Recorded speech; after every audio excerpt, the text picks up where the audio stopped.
You cannot reason with them.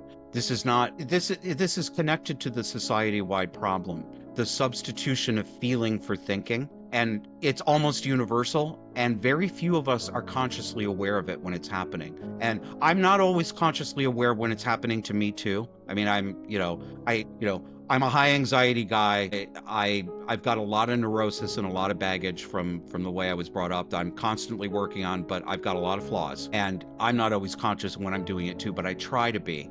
But there's not even language for it anymore. People, and it's not about smarts to me either. It's not about IQ. I'm not saying that, well, people are dumb if they can't do this. I see it across, apparent IQ strata. They really do think that they're thinking about an idea, but they're not. They're simply emoting. They're emoting, but they're doing it on cue. Forgive the word, but there are trip triggers.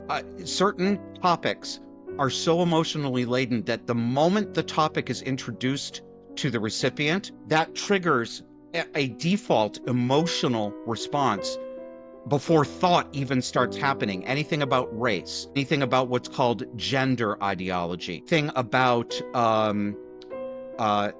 anything that will be inflated into a 2025 accusation of misogyny. I mean, for example, that's emotional inflation right there. Things that would have been called sexism 30 years ago are now called actual. The word misogyny used to be restricted. When we used that word, we were talking generally about something so extreme that we'd be talking about it with psychosexual serial killers, right? But now it's, this woman was a real bitch to me.